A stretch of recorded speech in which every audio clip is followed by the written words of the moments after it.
안녕하십니까. 공작근TV 그레이트 게임 최수영입니다. 오늘도 저희 방송에 애청하시는 전국 곳곳의 국민 여러분, 또한 해외에 계시는 동포 여러분들께 감사를 드립니다. 계속해서 이 보수 유튜버 또 보수 언론을 어떤 식으로 파괴하라고 북한 괴뢰가 지령을 내렸는지 제2편으로 이어서 말씀을 올리도록 하겠습니다. 북에서는 보수 유튜버들을 파괴하고 조선일보 폐간 운동을 하라고 하며 국내의 종북 주사파들에게 지령을 내린 사실이 이미 객관적 사실로 입증되고 있습니다.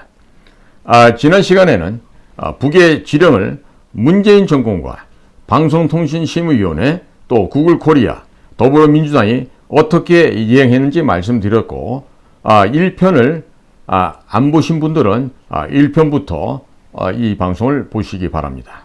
내용이 길기 때문에 부득불 몇 편으로 나누어서 말씀드릴 수밖에 없는 상황입니다.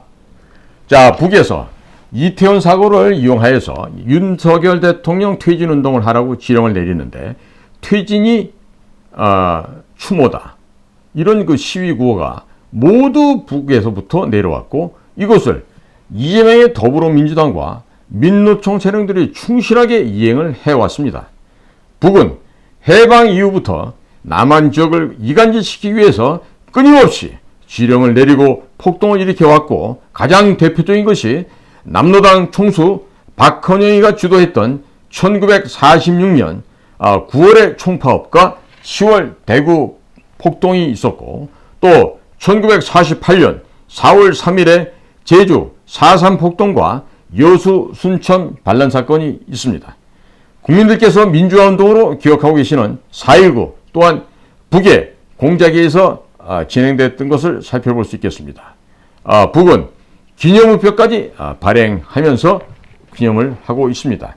그 이후에도 인혁당 및 통역당 간첩 사건, 울릉도 간첩단 사건 등이 있어왔고 1979년도에는 남해안 하조도 쪽으로 간첩선이 들어오다 적발되었고 1980년에는 한강으로 침투하다가 우리 군에 의해서 적발, 사살된 바 있습니다. 1980년에는 북에서 일본 조청년으로 1,000억 원대 이상의 공작 자금이 하달돼서 내려갔고 남한에서 폭동을 일으키라는 지령이 내려간 사실들이 일본 통일일보에 의해서 보도된 바도 있었습니다. 박정희 대통령 시절 일본에서 중앙정보부가 김대중을 납치하려다 실패한 사건이 있었는데 김대중이 왜 일본으로 갔는지는 북의 천문학적인 공작 자금이 이래 조청년으로 흘러들어간 것을 감안한다면 그 이유를 국민 여러분께서는 충분히 상상하실 수 있으실 것입니다. 자, 이러한 공작들이 있은 이후에 광주에서 5.18이 일어났습니다. 이때도 전남대 학생들이 돌과 화염병을 던지는 등의 폭력 행위를 했고 경찰차가 불타는 등 시위 진압이 어렵게 되자 박정희 대통령 서거 이후 혼란한 틈을 타서 북한군이 후방으로 침투할 것을 염려한 정부에서 군대를 투입하게 되었던 것입니다. 물론 이때 연세대학교, 고려대학교 학생이라고 하는 600여 명, 800여 명의 그 학생들은 어디로 갔는지 그 당시에서도 광주 시내에서는 발견되지 않았던 이 기막힌 사실들이 있습니다. 자, 그리고 윤석열 대통령의 퇴진 집회, 이태원 사고, 이런 것들이 모두 북의 지령에 의해서 기획되었다는 점을 생각해 보시고 5.18을 다시 한번 생각해 보신다면 충분히 깊은 이해가 되시리라 믿습니다. 해방 공간에서 소련과 북의 지령을 받았던 박헌영이 남로당을 동원하여 1946년 9월의 총파업, 10월의 대구 폭동, 1948년 제주 4.3 폭동, 또 여수 순천 반란 사건을 일으켰다면 현재는 북의 지령을 받은 이재명과 더불어민주당 그리고 민노총이 윤석열 대통령 제거를 위해서 이태원 사고를 사전에 기획하고 촛불 난동을 일으키는 등의 사실상의 내란을 일으키고 있는 것입니다. 해방정국에서 남로당의 정치적 정신을 그대로 계승하고 있는 것이 더불어민주당이고, 당시 소련과 북의 지령을 받아서 각종 공산폭동을 일으켰던 조선 노동조합 전국 평의회의 정신을 계승하는 것이 민노총 금속노조 전교조입니다. 제가 갑자기 왜 김대중 일본 조총련의 공작자금 5.18 이야기를 하냐 하면은, 이번에는 큰 그림을 보셔야만 북의 대남 공작 세계를 이해하실 수 있기 때문에, 각각의 작은 조각의 사건에 집착하시면 큰 그림을 못 보고 성동격조에 당할 수도 있다는 말씀을 드리고자 하는 것입니다. 이번에 한국인터넷진흥원과 문재인이 국정원을 동원해서 만든 국가기밀이 담긴 USB를 김정은에게 넘긴 것과 어떻게 연결되어 있는지 말씀드리겠습니다. 문재인은 국정원을 동원해서 국내 원전, 방산업체, 암호화폐 거래소, 공공기관 등과 관련된 각종 자료 및 해킹 소스 코드를 USB에 담아서 김정은에게 넘겼습니다. 이것이 2018년 4월 27일 제1차 남북 정상회담 때의 일입니다. 자, 그러나 정권이 바뀐 윤석열 정부 하에 국가정보원 그리고 김규현 국정원장께서는 여전히 이 문제를 수사하지 않고 있는 것으로 관측되고 있습니다. 이렇기 때문에 검찰은 현재 국가정보원에 대한 압수수색을 다시 철두철미하게 조사할 필요가 있다 하겠습니다. 제가 왜 이런 말씀을 드리냐. 저희들 공작관들은 퇴직을 했어도 마음만 먹으면 어디로든지 다 갑니다. 그리고 평양 내부의 일도 우리는 살펴볼 수 있는 그런 망원경과 현미경을 동시에 장착할 수가 있습니다. 그렇기 때문에 특수훈련을 받은 우리 대북 공작관들이 오늘날까지 존재하고 있는 것이죠. 그러나 모든 대북 공작관들이 그러한 것은 아닙니다만은, 어찌됐든 저는 제가 보유하고 있는 우리 그 망원을 통해서 북한에서 깜짝 놀랐다는 사실을 전해 듣게 됩니다. 자, 그런데 북에서는요, 이 USB를 열어보고 아연실색했다 그럽니다. 어떻게 이런 내용들이 들어있는가에 대해서.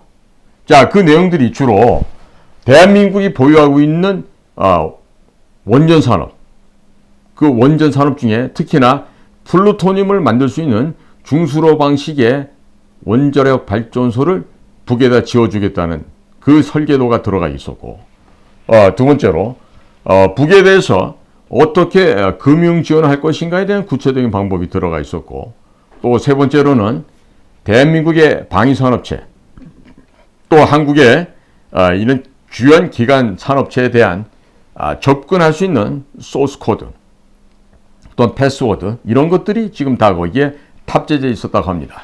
물론 이런 내용들이 기묘한 내용임을 김정은도 받는 순간에 인지했을 터이고, 그 자리에서 문재인에게 이렇게 중요한 내용들을 줘도 되는가 물었을 때 문재인의 대답은 걱정하지 마시라, 근거를 남기지 않고 모두 삭제해버렸다라고 자신 있게 대답했다고 합니다. 그러나 그럼에도 불구하고 북의 서기실, 조직 지도부, 또 국가보위성 등지에서는 문재인이가 전달해준 그 USB를 받아보는 순간에 모두 다 너무 놀랐다고 합니다. 자, 그런데 문재인 정권 들어서서 관세청에 적발된 마약 밀수 건수가 전년 대비 6배 폭증했다는 기사도 있어 왔지만, 국내 암호화폐 거래소에 대한 해킹이 또한 급증했다는 사실도 여러 번 있었습니다. 자, 북의 해커들은 대학 입시 전형을 일주일 정도 남겨둔 각 대학의 서버를 해킹해서 랜섬웨어 프로그램을 깔고 돈을 주지 않으면 암호 코드를 주지 않겠다고 협박을 해서 최소 수천만 원에서 수억 원씩을 갈취하는 사건이 빈번하게 일어난 바 있었습니다. 이때 랜섬웨어라고 하는 것은 랜섬 자체가 인질, 포로라는 뜻입니다. 그래서 만일 해킹을 당해서 입시가 지연되었다고 소문이 나게 되면 학교는 이미지가 실추되고 개인정보 유출에 대한 손해배상 소송 등을 당하게 돼서 한순간에 그 대학은 문을 닫게 될 수도 있으니 그냥 돈을 주고 비밀번호 받아서 입시를 치른 경우가 한두 건이 아니라고 합니다. 언론에 보도되었을까요? 보도되지 않았습니다. 제가 입수한 정보망에 따르면 국내 대학들 중에 10중 8구는 이런 식으로 돈을 갈취 당하였어도 말을 못한다고 하는데 주가 폭락을 염려하는 기업들도 범죄의 대상이 되었습니다. 그 외에도 대형 교회 등도 많은 피해를 입은 것으로 알려지고 있지만 모두가 쉬쉬하고 있어서 드러나지 않고 있을 뿐입니다. 실제로는 피해를 본 곳이 매우 많다는 점입니다.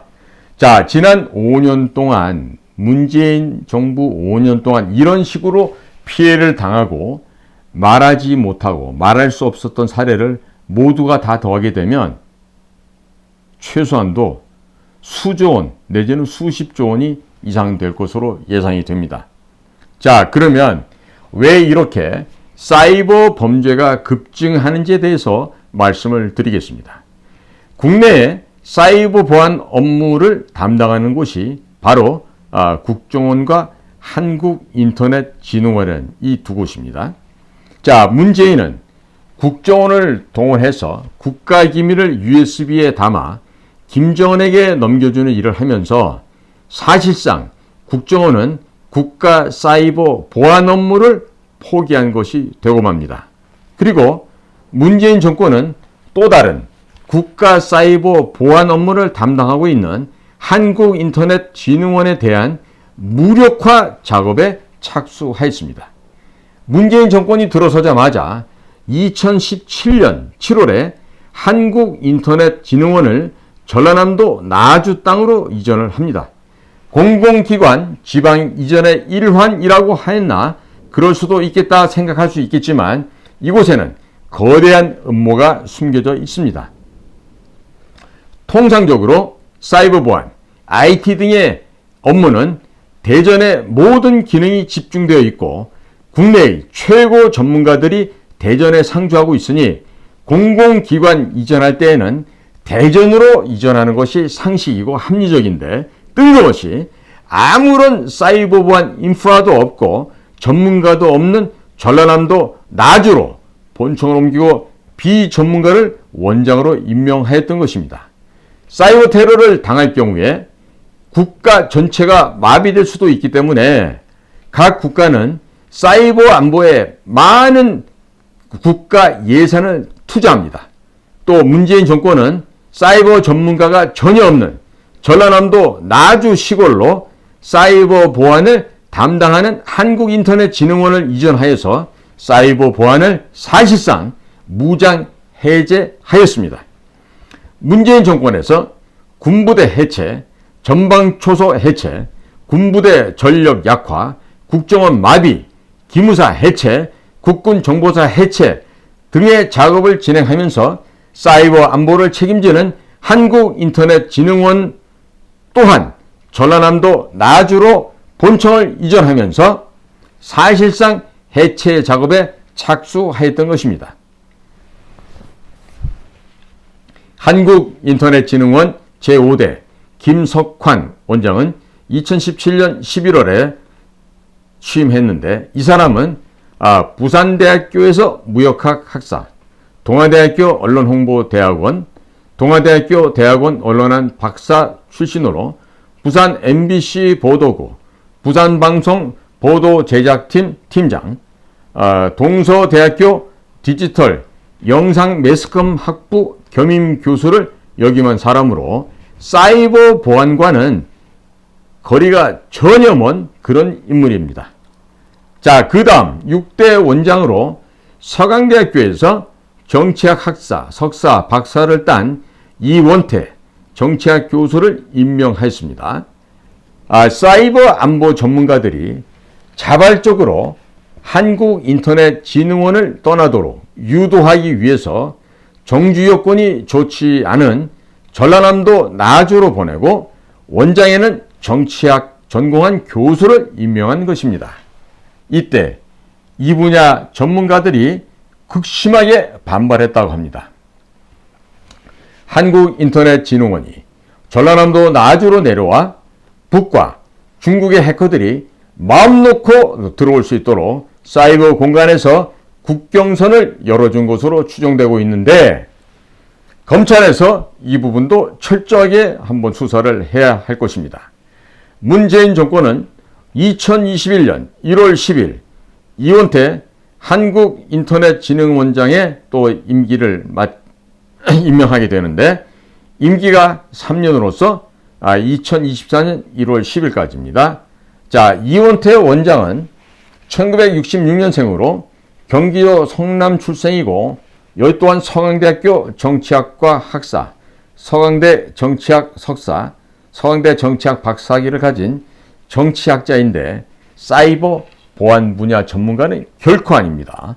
자, 그런데도 이원태 원장의 주요 경력을 보면 참으로 이상한 것이, 정치학 박사를 받은 사람이 뜬금없이 정보통신정책연구원 연구위원이 되어 있다가 대통령 직속 정책기획위원회 정책기획위원, 또 개인정보보호위원회 제도혁신자문단 자문위원, 한국인공지능법학회 부회장을 역임한 바 있습니다.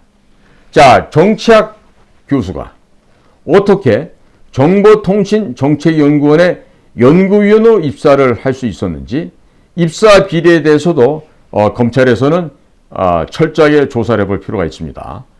뇌물, 직권남용 등의 소지가 매우 농후하고 있으니 검찰은 조사를 반드시 해야 할 것입니다. 자, 서강대학교도 물론 명문대이긴 하지만 서강대학교의 정치학 학사, 석사, 박사를 받은 사람이 갑자기 자신의 경력과 전혀 상관이 없는 한국인터넷 원장에 임명이 되는데, 전문가를 임명하면 말을 잘 들어야 할 테니까 문재인 정권은 북이나 중국에서 해킹이 들어와도 모르는 척 하라고 이원태 원장에게 지령을 내렸을 가능성이 매우 크다 하겠습니다. 검찰에서는 김석환 원장 그리고 이원태 원장을 한국인터넷진흥원의 원장에 임명하는 데 있어서 인사비리가 없었는지, 뒷돈은 오고 간 것이 없었는지, 북이나 중국의 해킹에 대해서 의도적으로 문을 열어준 점은 없었는지에 대해서도 철저하게 수사를 해야 하겠습니다. 한국인터넷진흥원 원장은 공공기관의 운영에 관한 법률 제26조 준정부기관 임원의 임면에 따라 한국인터넷진흥원의 임원 추진위원회의 심사 추천과 과학기술정보통신부 장관의 제청을 거쳐 대통령이 임명하였는데, 이 과정에서 아무런 문제가 없었는지, 또 아무도 문제를 삼지 않았다는 것이 너무나도 이상하고 이상한 일입니다. 많은 전문가들이 반발도 했고 언론에도 보도가 되었는데도 그냥 임명을 했다고 하면 이것은 직권남용이요, 공문서 위조, 뇌물 등 상당한 범죄가 있었을 것으로 추정이 됩니다. 이 당시에 임원추천위원회의 심사에 들어갔던 사람들 전원과 과학기술정보통신부 장관에 대해서도 업무상 직권남용 등의 혐의로 검찰이 수사에 착수해야 하겠습니다.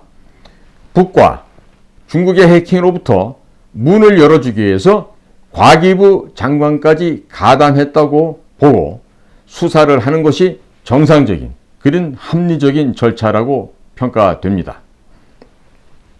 그리고 이원태 원장은 정치학 박사이고 한신대에서 정치학 강의를 했던 정치학 교수인데 어떻게 정보통신정책연구원의 연구위원으로 입사가 가능했는지에 대해서도 면밀한 조사가 필요하다고 하겠습니다. 자, 이것도 인사비리가 있었다고 판단하고 정보통신정책연구원에 대해서도 압수수색을 해서 탈탈 털어서 범죄 행위가 있다면 발본색원해야 될 것입니다. 자, 그렇다면 왜 이런 말도 되지 않는 일들이 벌어지게 되었을까요?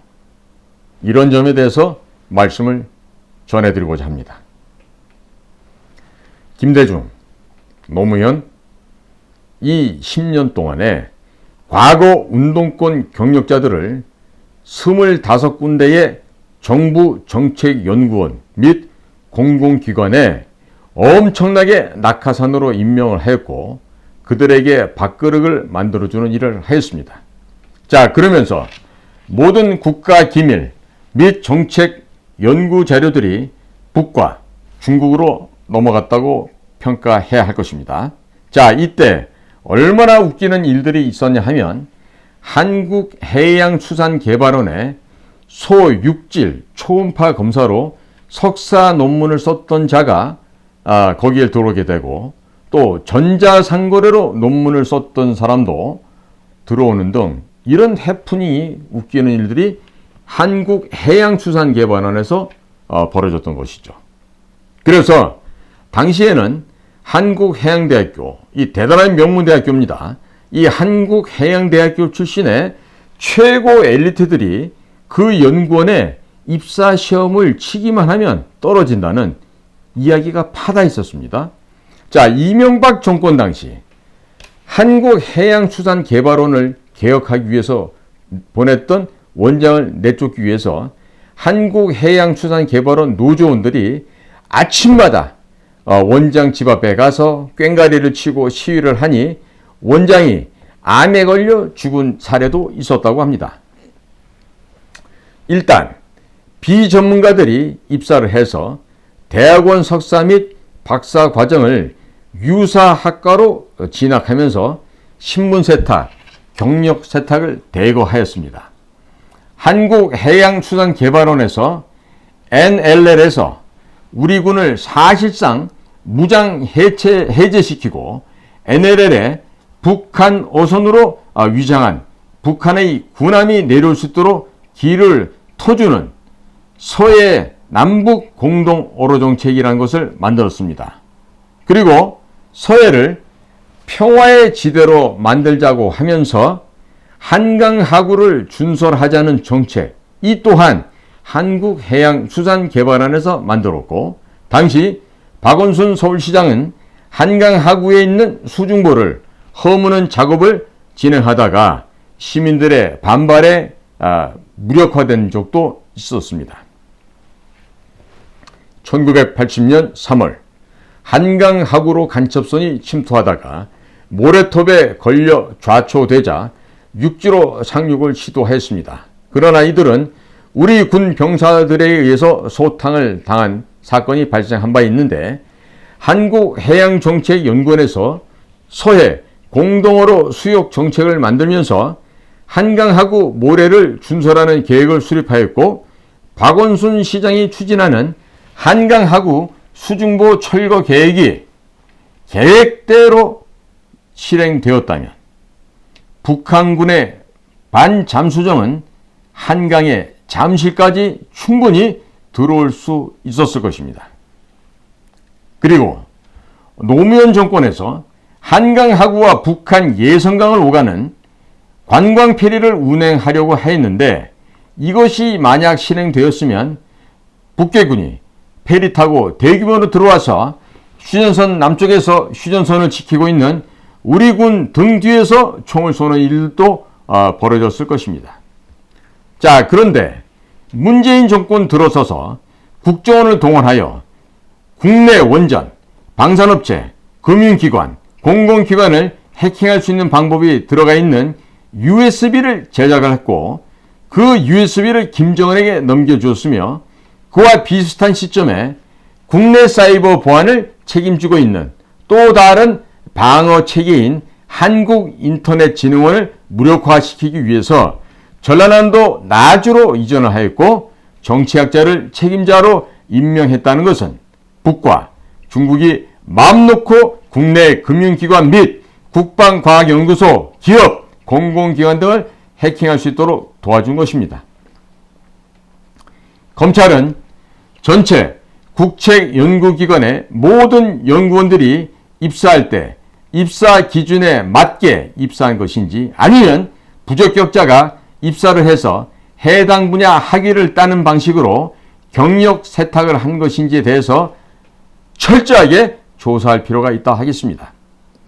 자, 성황대학에서 정치학 학사, 석사, 박사를 취득한 이원태 교수가 갑자기 정보통신 정책연구원의 연구위원으로 들어갈 수 있었던 것과 같은 맥락으로 보시면 되겠습니다.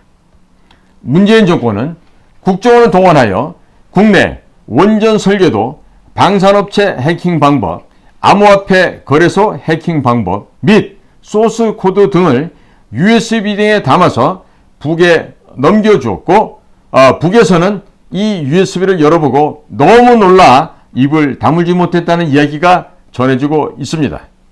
그리고 국내의 금융기관, 암호화폐 거래소, 대학, 연구소 등이 집중적으로 해킹을 당해왔고, 그것을 막아야 되는 한국인터넷진흥원을 전라남도 나주로 이전하고 비전문가인 정치학도를 임명했습니다.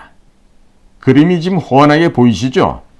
문재인 정권이 의도적으로 해킹을 당해주기 위해서 전라남도 나주로 한국인터넷진흥원을 본청을 이전하고 비전문가를 원장으로 임명했던 것으로 우리는 의심해 봐야 할 것입니다. 자, 그러하니 검찰에서는 한국인터넷진흥원 및 이원태 원장도 북과 연계되어 의도적으로 해킹이 들어올 때 문을 열어준 일은 있는지 없는지 반드시 수사해 보시기 바랍니다. 그리고 전남 나주에 있는 한국인터넷진흥원에서 국내 보수 유튜버들에 대한 조회수 조작, 신고 등을 한다는 제보가 들어오는데, 이 또한 북과 연계성은 없는지 철저한 조사를 해보시기 바랍니다. 자, 그런데 아이러니하게도 김규현 국정원장님을 잘 아는 분들이 김 원장님의 고향이 서울이 아니라 전라남도 나주로 기억하는 사람들이 있던데, 이 얘기도 참 아이러니합니다. 본인이 서울이라도 부모님 고향이 전라남도 나주일 수도 있겠죠. 자, 국정원에서 만들어진 문재인을 통해서 김정은에게 넘어간 USB. 자, 이거에 대해서 국정원이 내부적인 관련자들을 수사하지 못하는 이유가 어디 특별히 있을까요? 이것이 전라남도 나주로 이전한 한국인터넷진흥원의 본점이 나주로 이사했던 것과 무슨 긴밀한 관계가 있는 것인가요? 혹시 이렇게 조사를 하게 되면 전라도 출신 사람들을 수사를 한다, 전라도 출신 사람을 다치게 한다, 이렇게 해서 정치적으로 무슨 악영향이 있게 되는 것인가요? 저는 정치에 대해서 아는 바가 없어서 모르겠습니다만은, 자, 지금 전라남도 나주에 이러한 그 국책기관이 들어왔어요. 인터넷 진흥원이 들어온 거죠. 자, 그러면 문재인이 김정은에게 넘겼다고 하는 USB를 수사하는 과정에서 한국인터넷진흥원까지 연루된 사실이 드러나서 이 기관이 해체되거나 아니면 전문가들이 가장 많이 있는 대전으로 다시 재이전을 할 수가 있겠죠. 자, 그렇게 되면 고향이 나주인 분들이 우리 김규현 국정원장님을 비난할까요? 설마 무슨 나주 사람들의 인식이 그 정도 낮겠습니까? 자, 그런데도 불구하고 국정원에서는 왜 이 USB에 대한 내부적인 수사를 하고 있지 않은지 참 알다가도 모를 일입니다. 자, 그래서 지금 검찰에서는 할 일이 많으시겠지만 국가정보원 내에서 제조한 USB에 대해서 철저한 수사를 해서 도대체 이 USB가 어떻게 만들어졌고 어떻게 북으로 넘어갔는지를 철저히 조사를 해야 될 겁니다. 지금 문재인이 김정은에게 넘긴 USB가 국정원에서 만들어졌다는 사실은 삼척동자도 다 알고 있는 사실인데, 국정원에서 이들에 대한 수사를 하지 않는 이유가 무엇일까요? 혹시 국정원 내부에 고위직에 있는 분들 중에 북이나 중국의 약점이 잡혀서 아무런 조치를 못하고 있는 것은 아닌지 매우 염려가 되는군요. 자, 문재인 정권에서 박근혜 정권에서 국가안보기관에 책임을 지고 있었던 책임자들은 모두가 감옥에 갔습니다. 그런데 이때 주요한 국가안보실에 근무했던 사람들 가운데 감옥에 가지 않은 분이 있었죠. 아마 그곳에 있었던 분들이 문재인 정권과 무슨 빅딜을 했던 것이 아닌가 하는 생각을 할 수도 있게 됩니다. 지금 국정원이 만들어서 김정은에게 넘긴 USB를 수사하지 않는다고 하면 국정원 또한 묵시적인 수락, 또 범죄자 은닉 등의 혐의를 원장부터 줄줄이 사탕으로 수사 대상에 오를 수가 있다는 것을 명심하시기 바랍니다. 제 고향집이기 때문에 걱정이 돼서 미리 말씀드리는 거니까 잘 대비하기 바랍니다. 손에다가 팔찌 차고 엎드려서 항문검사 받는 일이 생겨날 수가 있습니다. 북의 간첩을 비호하고 숨겨주고 또 그 또한 간첩죄에 해당이 됩니다. 만일에 이러한 북과 내통했던 자들이 국정원 내에서 이러한 국가 기밀이 담긴 USB를 제작을 했고 엄연한 국가보안법 위반 사항인데도 불구하고 이에 대한 수사를 하지 않고 있다가 이후에 검찰에 의해서 고발되어 사상 초유의 사태가 되면 국가정보원의 그 수많은 조직원들이 줄줄이 사탕으로 감방에 갈 수 있다는 이 점을 반드시 명심하기 바랍니다. 헌법 제7조 1항에는 공무원은 국민 전체에 대한 봉사자이며 국민에 대하여 책임을 진다 라고 쓰여 있습니다. 또 2항에는 공무원의 신분과 정치적 중립성은 법률이 정하는 바에 의해서 보장된다고 되어 있는데 우리 현재 국정원은 또 우리 김규현 원장님은 무엇이 두려워서 문재인이 김정은에게 넘긴 USB에 대한 수사 착수를 하지 않고 있는 것일까요? 간첩을 비호하면 그 비호하는 사람도 간첩 혐의로 조사를 받을 수 있다는 사실을 명심하기 바랍니다. 대한민국은 헌법 질서가 있는 엄연한 자유민주공화국입니다. 검찰에서 수사를 착수하면 아마도 대여를 낚을 수 있을 것 같습니다.